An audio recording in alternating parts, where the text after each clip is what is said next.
Alors, bien-aimés dans le Seigneur, je vous salue encore au nom de notre Seigneur Jésus-Christ. Je demande au Seigneur de vous bénir là où vous êtes. Merci pour votre fidélité. Merci pour tout ce que vous faites, ceux qui font partager le lien. Soyez vraiment bénis. Je prie pour vous tous les jours. Je vous rappelle l'amour de Dieu. Dieu nous aime, chers frères et sœurs, et c'est important de le savoir, de le répéter, parce que vraiment, ça nous donne la confiance et l'assurance de marcher sous son abri, et puis en même temps aussi d'apprendre à chercher à le connaître et à l'aimer en retour. Alors, que la grâce de notre Seigneur Jésus-Christ, que l'amour de notre Dieu, le Père, et que la communion du Saint-Esprit soit toujours avec vous, chers amis. Alors, nous sommes là encore pour partager la parole de Dieu. Je pense que c'est important de nous laisser affermir. Alors, il me plaît aujourd'hui de partager avec vous ce thème, que j'estime aussi important pour nous chrétiens. Ce que le thème, c'est avant de prier le Notre Père, rassurez-vous que. Avant de prier le Notre Père, rassurez-vous que. Waouh! Alors que là, après le que, il y a 3 points, évidemment, 3 points de suspension. De quoi faut-il se rassurer? Voilà, justement. Il faut se rassurer qu'on comprend des choses. Il faut se rassurer. D'abord, nous devons savoir que la prière de notre Père, c'est une prière dans le texte Matthieu 6, verset 9. Jésus dit, vous, quand vous priez, voilà comment vous devez prier. Donc, on voit que c'est Jésus qui apprend à ses disciples, d'ailleurs de l'évangile de Luc, c'est les apôtres qui lui demandent, Seigneur, apprends-nous à prier comme Jean-Baptiste l'a appris à ses apôtres. Et les gens qui demandent cette prière, donc d'apprendre à prier, ce sont des juifs, c'est-à-dire des gens qui ont grandi dans la culture de Dieu. Ils ont grandi dans la culture du culte à Dieu. Et malgré cela, vous voyez, ils ne savent pas comment prier. Ils demandent à Jésus de leur apprendre à prier parce que Jean-Baptiste était un enseignant. Alors, donc, il avait une conception parfois mystique. Et il entraînait ses disciples au jeûne, à la prière et tout le reste. Et les apôtres de Jésus, certains sont des apôtres de Jean-Baptiste qui sont venus à Jésus. Alors donc, ils demandent à Jésus, apprends-nous à prier. Apprends-nous à prier. Et Jésus, pour la seule fois, l'unique fois, la rare fois qu'on voit Jésus apprendre à prier, on sait que dans les textes bibliques, on va dire Jésus est allé prier. Il a prié, mais on ne sait pas qu'est-ce qu'il disait. Mais ici, quand il s'agit de leur apprendre à prier, il leur donne tout un corpus de textes. Et donc, c'est important, nous devons nous rassurer que nous comprenons ce corpus de textes que Jésus, notre Seigneur, a donné à ses apôtres comme école de prière, comme apprentissage à la prière. Donc, c'est très important que nous comprenions cela avant d'apprendre, avant de prier notre Père. Donc, voilà pourquoi je vous dis, rassurez-vous que. Rassurez-vous que. D'abord, remarquez que quand nous professons notre foi, nous disons « je crois en Dieu ». La foi est personnelle. La foi, c'est un choix que nous faisons après la rencontre de Jésus-Christ. La foi, c'est un choix que nous faisons après avoir accueilli sa parole. Alors, nous disons cette parole a un sens pour nous, pour notre vie, pour notre destinée. Nous adhérons donc à ce Dieu-là, nous adhérons aux valeurs qu'il propose, nous adhérons donc au sens de son royaume. La foi, c'est personnel, personne ne peut le faire à notre place, c'est nous qui devons le faire, c'est je crois, c'est pour cela que c'est à la première personne. Les autres peuvent m'aider à croire, mais ils ne peuvent pas croire à ma place. Alors, voyez-vous, quand Jésus apprend aux apôtres à prier, il ne dit pas « mon Père qui est au ciel ». Quand vous priez, dites « mon Père qui est au ciel ». Non, Jésus ne dit pas ça. Jésus dit expressement, les premières paroles qui sortent de la bouche de Jésus dans la prière de notre Père, c'est « notre ». Il dit « notre » inclusif, « notre Père ». Il s'agit de « notre ». Donc, la première chose que je réalise quand je me tiens en prière pour dire les paroles de Jésus, notre Père, je dois m'assurer que je suis en harmonie avec d'autres personnes, les enfants de Dieu sur la terre. Je dois m'assurer que je suis en harmonie avec le membre de ma famille. Je suis en harmonie avec les amis. Je suis en harmonie avec les gens de mon groupe de prière. Je suis en harmonie avec les gens de mon église. Je dois m'assurer cela. Parce que Dieu se donne comme le Dieu d'un peuple, comme un père d'un peuple, un père d'une famille. C'est pour cela que Jésus introduit cette image-là de père. Il s'agit de gens qui se reconnaissent comme des frères et des sœurs.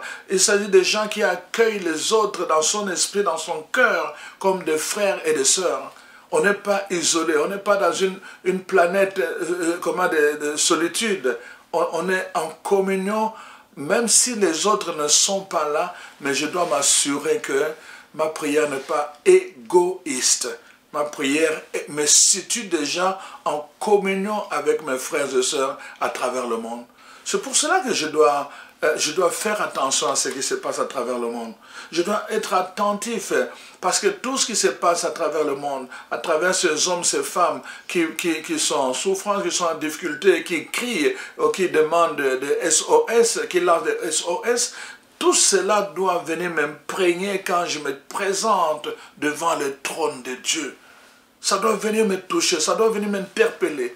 Donc, je ne peux pas venir devant Dieu Père seul, avec simplement mes problèmes, avec simplement tout ça. Donc, c'est très très important de prendre conscience de cette première réalité. Le manque de compréhension de la prière du Seigneur, la prière que notre Seigneur Jésus-Christ a révélée à ses disciples à la suite de leur demande, quand ils lui ont dit « Seigneur, apprends-nous à prier », quand il y a manque de compréhension, cela conduit plusieurs chrétiens, n'est-ce pas, à réduire cette prière de notre Père par excellence donc à une simple récitation. Au lieu de prier le Notre Père, les gens vont réciter le Notre Père. D'ailleurs, c'est vraiment intéressant de voir que dans la plupart des cas, les gens vont dire « nous allons réciter le Notre Père ». Ils sont vrais, ils sont sincères. C'est vrai, dans la plupart des cas, les gens ont réduit la prière par excellence à une récitation. Donc, c'est important que nous puissions prendre conscience de cela. En d'autres termes, ils considèrent cette phrase uniquement comme une allocation, comme une invocation. N'est-ce pas? Donc, dénuée vraiment de sa profondeur. Et par conséquent, donc, ils récitent sans y penser, sans même, n'est-ce pas, sans ferveur. C'est ça le problème de la récitation. On n'y pense même pas, on ne pèse pas le mot. Et vous allez voir, vous avez déjà entendu les gens qui récitent le Notre Père? Ou bien les gens parfois qui le récitent à travers les chapelets? C'est vraiment ahurissant. Hein? Notre Père qui est au ciel, notre foi, sanctifié, donc vienne, que ta volonté soit faite sur la terre comme sur la terre. Donne-nous aujourd'hui notre pain de ce jour. Pardonne-nous nos offenses. Notre Père qui est au ciel, notre foi, sanctifié, donc vienne, que ta volonté soit faite sur la terre comme sur la terre. Donne-nous aujourd'hui notre pain de ce jour. C'est de la foutaise. Et vous allez voir, à travers l'explication que je vous donne, vous ne prierez plus le Notre Père de la même façon. Arrêtez de faire cela. Ne vous conformez pas au système des gens du monde présent. Les gens qui courent, ils doivent réciter parce qu'ils courent, ils sont derrière quelque chose qu'ils doivent terminer pour avoir une conscience tranquille. Mais en fait, ils ne prient pas Dieu, ils prient pour eux-mêmes. Parce que quand tu as dit tu as terminé un chapelet, quand tu dis tu as terminé, je ne sais pas, 3 chapelets ou quoi, comme un rosaire, comme on dit, et donc tu termines ça et tu te donnes à toi-même la conscience que tu as prié. Mais que vaut ou que valent les paroles de prière que tu as prononcées? Que valent les paroles de cette prière? Absolument rien, parce que toi-même, tu ne comprendras pas. Si aujourd'hui, maintenant que je vous parle là, je commence à parler vite, vite. Qu'est-ce que vous allez comprendre? Dans la prière, on parle du dialogue. La première personne, l'autre personne, tu.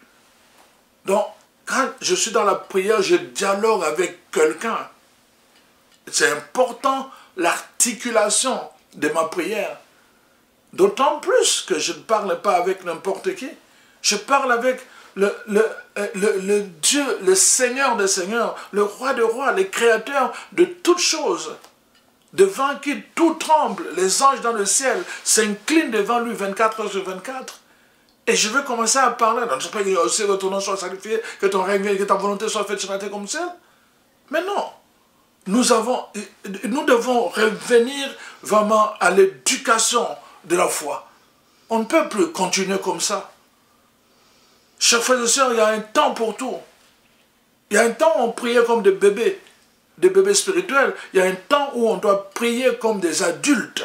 Et il est temps maintenant, nous devons apprendre à prier comme des adultes. Dieu ne nous demande pas de courir après avoir récité je ne sais pas combien de prières répétitives. Dieu nous demande la qualité de notre présence.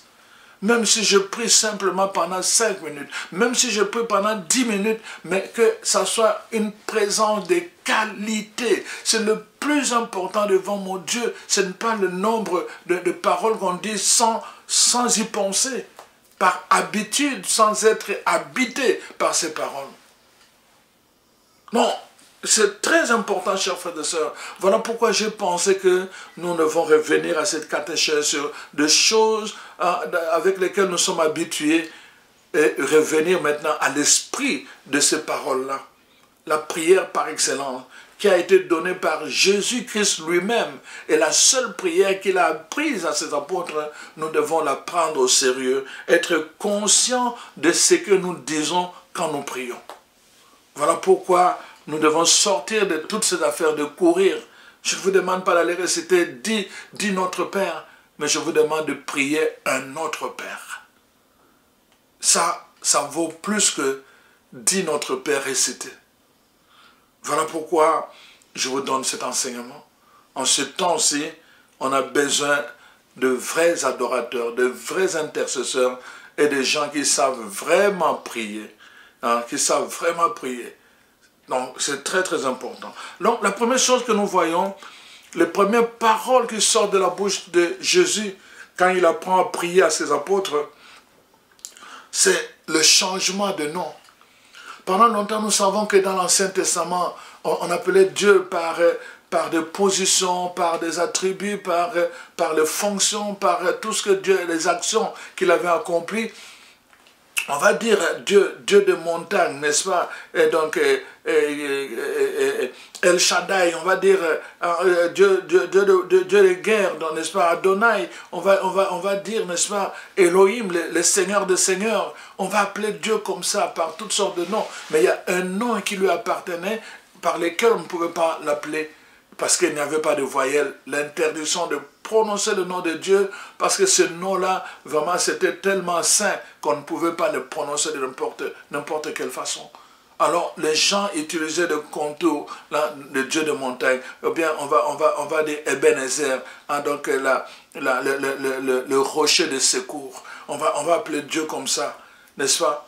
Donc, le Dieu d'Abraham, le Dieu plein de miséricorde, Dieu d'Abraham, d'Isaac, de Jacob. On va utiliser ce genre d'expression parce qu'on ne peut pas appeler Dieu par son nom. Et là, Jésus change de cap. Le Dieu lointain qui était sur la montagne, le Dieu lointain à qui il fallait beaucoup de sacrifices pour arriver à sa présence, ce Dieu-là s'est fait proche par une terminologie que Jésus choisit expressement quand il va dire, n'est-ce pas, appelez-le papa. Notre papa qui est aux cieux. Et c'est ça la première chose que nous allons voir.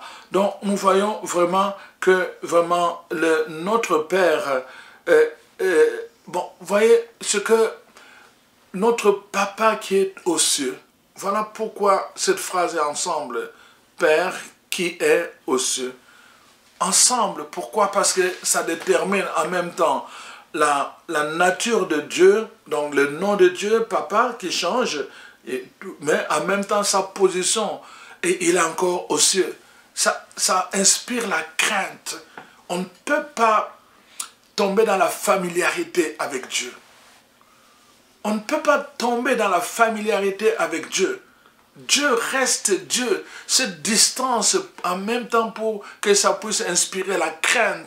Quand nous nous approchons de lui, nous devons avoir une certaine crainte. Cette distance, en même temps aussi, c'est pour dire que nous ne venons pas nécessairement avec les requêtes. La plupart des problèmes que nous avons, c'est que nous avons réduit la prière toujours à demander.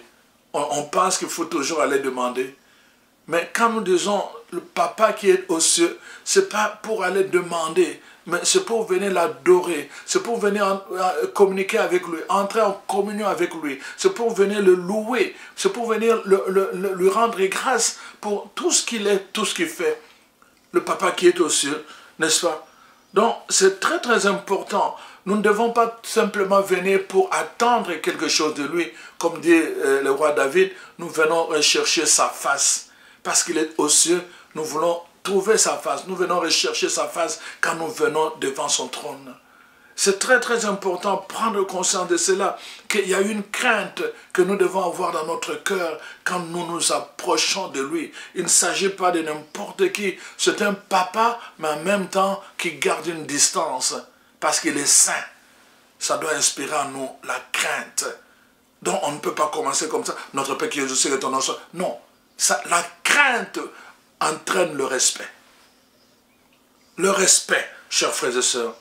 Voilà pourquoi il y a une invitation à ce que tout se positionne au pied de Dieu par l'adoration.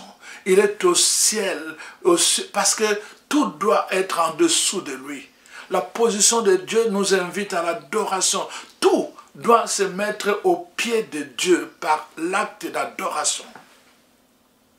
Donc on ne peut pas se mettre comme ça, on vient de n'importe où, tout ça, et bon, on attend que notre Père qui est sur le ton soit satisfait. Non, l'adoration, dans une attitude d'adoration. Si simplement avec les créatures de Dieu, comme les gens qui déjà ils ont vu un ange, ils ont vu la Vierge Marie, on voit simplement leur position. Ils sont là à genoux, les yeux tournés vers le ciel. Mais alors imaginez-vous quand nous nous approchons du trône de Dieu lui-même, quand nous nous approchons du trône de la grâce, quand nous nous approchons du trône de la miséricorde, combien encore devait être notre attitude d'adoration, de respect, de crainte devant la présence de ce Dieu qui est là devant son trône. Voilà pourquoi, chers frères et sœurs, la position de Dieu est une invitation à l'adoration. Ne commençons pas la prière de notre Père comme ça, comme si on était en train de parler avec n'importe qui. Il s'agit d'un Dieu qui est saint, il s'agit d'un souverain, il s'agit d'un Dieu qui est créateur de toutes choses. Et c'est celui-là qui s'est fait proche de nous tout en demeurant dans la dimension du ciel, pour que nous venions à lui dans un acte de soumission, un acte d'adoration. Donc voilà pourquoi nous devons faire cela. Nous devons, n'est-ce pas, rendre vivante cette première parole quand nous entrons en prière. Hein? Notre Père qui est aux cieux. Le rendre vivante, ça dit qu'en même temps je sais que je viens devant mon papa. Devant un papa, qu'est-ce qu'on vient chercher? L'amour.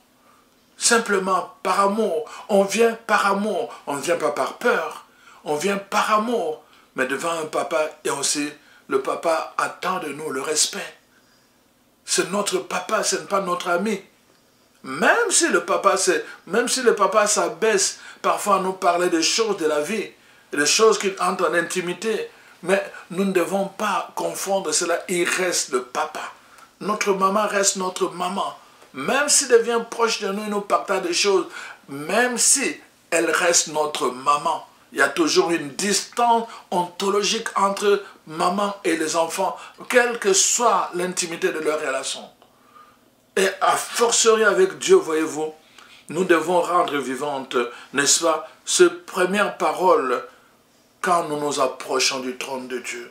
Nous devons rendre vivante ces paroles. Aucune de nos prières ne pourra parvenir, n'est-ce pas, devant Dieu si nous ne vivons pas, n'est-ce pas, ces premières phrases. Notre Père, sa position nous invite à l'adoration, à la crainte. En d'autres termes, je peux dire, oh Dieu, je te donne tout le droit paternel sur moi. C'est ça que ça veut dire. Mon Père, je te donne, parce que je t'appelle papa, je te donne tous les droits paternels. Comme un père, n'est-ce pas, a des droits sur son enfant pour l'éduquer, pour le conduire. Je te donne tous les droits. Cela veut dire aussi que, Père, je reconnais ta souveraineté et la sagesse de toutes choses que tu fais. Donc, il y a une souveraine sagesse dans ce que Dieu fait. Je reconnais cela. Dieu ne peut pas me vouloir du mal.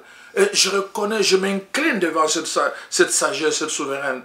Père, je te prie maintenant de disposer de moi comme un père doit disposer de ses enfants. Quand je dis notre Père, dispose de moi comme un père doit disposer de ses enfants. Donc, c'est ça que je suis en train de vous dire. Mais voici, je suis là devant toi, papa. Mais voici pour t'écouter. Me voici pour t'obéir, tout simplement, pas pour demander. Je viens juste t'écouter, parce que de ta bouche sortent des paroles de vie, des paroles de sagesse. Je viens pour t'écouter, papa. La disposition de l'enfant qui vient se tenir devant son papa pour l'écouter, après l'avoir écouté pour obéir. Notre Père qui es aux cieux. La deuxième partie de cette prière, ou plutôt, oui, c'est que ton nom soit sanctifié. Étant donné que le nom de Dieu, lui est sacré, donc pour Dieu lui-même, Dieu est jaloux de son nom. Donc, nous devons nous engager quand nous venons pour cette prière à ne pas abuser de ce nom. C'est que ton nom soit sanctifié. Nous pouvons prendre ça comme un serment que nous faisons devant ce Dieu, papa, devant qui nous venons nous incliner pour l'adorer, pour l'écouter, pour obéir. Et en même temps, nous faisons un serment, papa, nous allons sanctifier ton nom, c'est-à-dire nous n'allons pas abuser de ton nom dans le quotidien, dans une familiarité qui est méritoire. Nous n'allons pas abuser de ton nom, papa. Nous allons respecter ton nom parce que tu tiens beaucoup à ton nom. Vous savez, dans les familles, les enfants sont le reflet des parents. Les parents qui ont mis beaucoup d'emphase sur le respect, vous allez voir, leurs enfants vont être respectueux envers toute personne. Et à leur tour, les enfants vont exiger le même respect à leurs enfants. Mais les parents qui sont négligents à éduquer leurs enfants, on va voir, les enfants vont être négligents à leur tour à éduquer leurs propres enfants. Et il y aura comme un cercle. Donc, les petits-enfants vont manquer de respect aux parents, et les petits-enfants vont manquer de respect aux grands-parents. Pourquoi? Parce qu'on n'a pas été... Donc, les parents doivent tellement... Tu viens me toucher, moi là, ne touche pas ma dignité. Ne touche pas ma dignité. Tu viens m'attaquer dans ma dignité. Non, non, non. Je suis prêt à perdre tout, mais pas ma dignité. Pas ma dignité. Mais les gens doivent sentir cela que, non, lui là, il n'aime pas même des blagues qui touchent à sa dignité. C'est la même chose. Dieu n'aime pas. Dieu est jaloux de son nom. Dieu tient beaucoup à son nom parce que son nom est sacré. Alors donc, quand nous disons que nous sommes ses enfants et que nous nous approchons de lui comme un papa, nous aussi nous devons nous engager à respecter son nom comme sacré. Nous devons nous engager, n'est-ce pas, à ne pas abuser du nom de Dieu. Vous savez, quand on était enfant, tout le temps, parfois, on pensait, comme les parents savaient, dès que il y a quelque chose qui a volé, tout le monde dit non, allez, j'irai au nom de Dieu. Et tout le monde commençait à gérer, au nom de Dieu, moi je n'ai pas volé.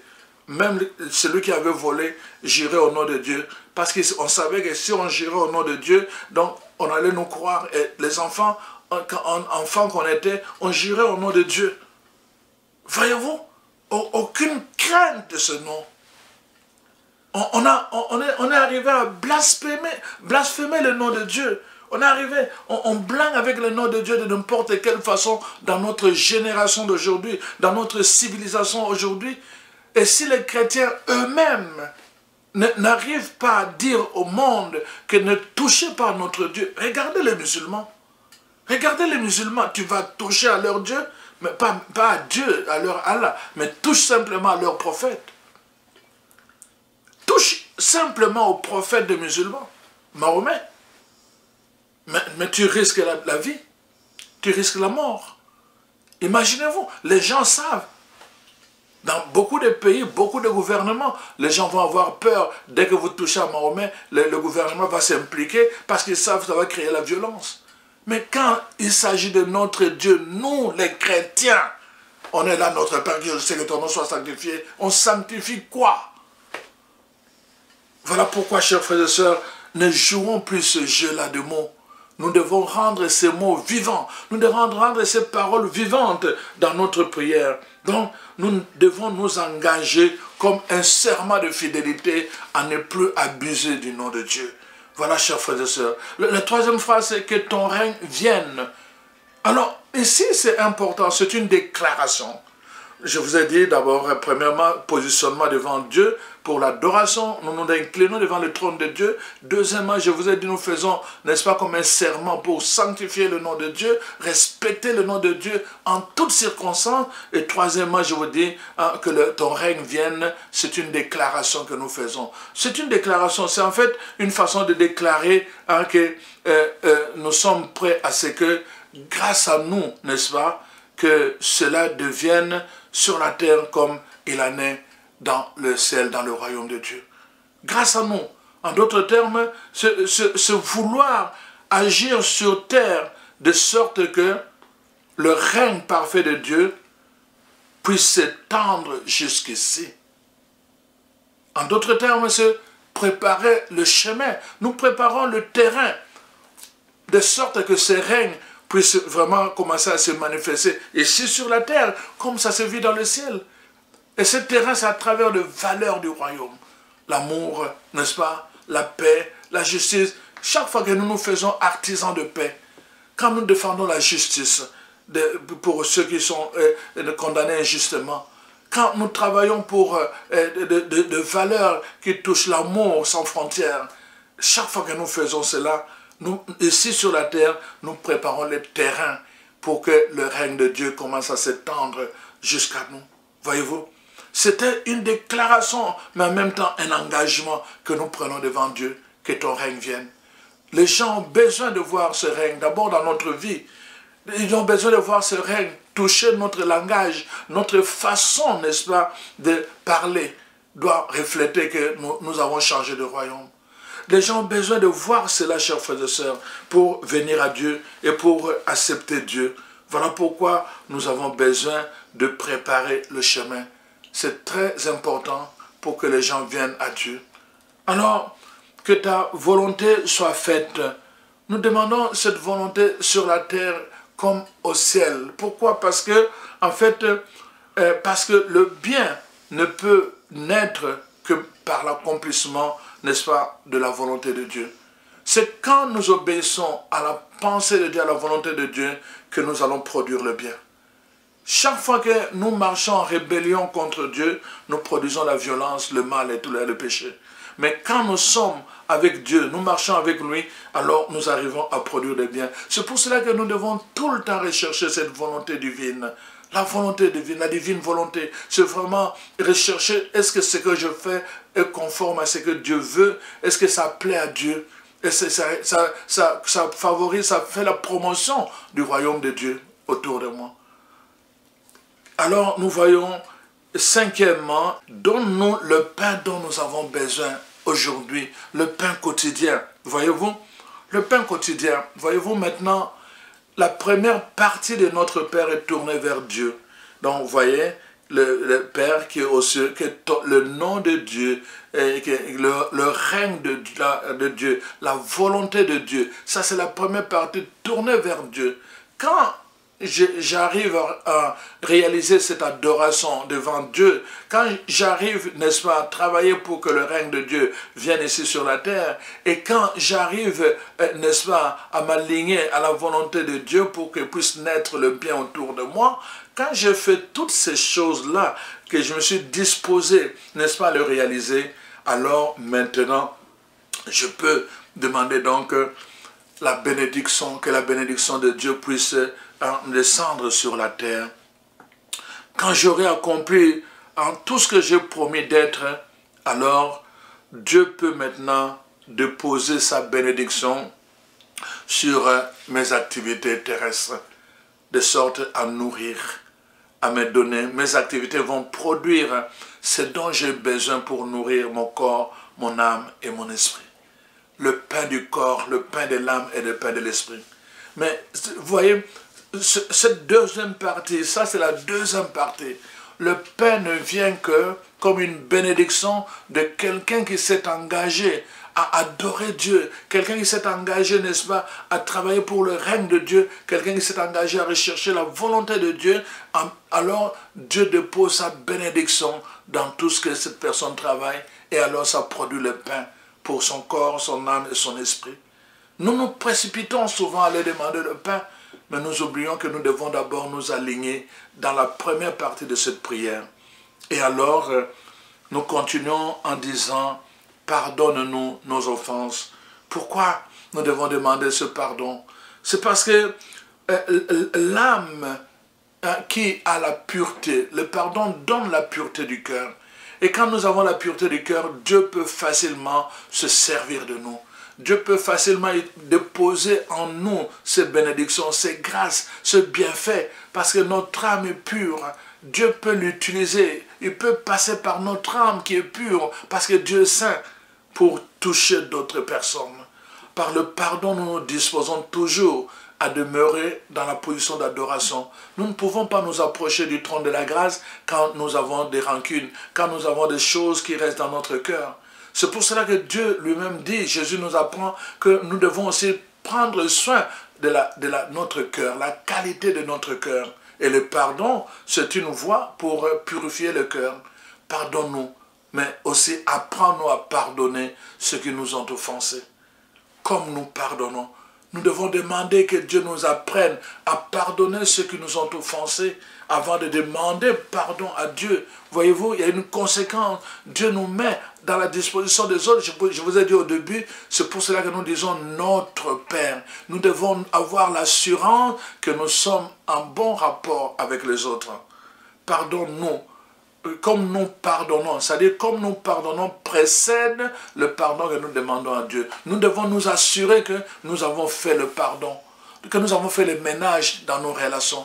Et alors seulement, nous pouvons venir nous tenir devant le trône de la grâce, devant le trône de Dieu, parce que notre cœur est pur après avoir fait le ménage. Jésus est entré dans le temple, n'est-ce pas, la première chose, il a chassé les vendeurs qui faisaient le commerce. Ça, c'est la maison de Dieu. N'en faites pas une maison de commerce. C'est la purification, on appelle ça la purification du temple. Le pardon nous permet de purifier notre cœur pour que nous puissions nous tenir constamment devant Dieu, notre Père, qui est aux cieux et devant qui nous devons nous incliner en adoration. Voyez-vous, chers frères et sœurs, le pardon ne nous laisse pas entrer en tentation. Donc, ce verbe signifie aussi ne nous laisse pas emprunter de fausses voies. Ne nous laisse pas emprunter, rechercher, n'est-ce pas, donc, des choses erronées. De fausses voies. Il y a des gens, la tentation de pouvoir, ils vont penser, on va dire, bon voilà, pourquoi tu perds ton temps à faire ceci? Ils restent chrétiens, mais ils vont aller chercher de voies, des raccourcis, comme entrer dans la franc-maçonnerie pour aller pratiquer les sciences occultes et tous les restes. Ils cherchent de fausses voies, n'est-ce pas? Ils empruntent de fausses voies. Ils recherchent des choses de façon erronée.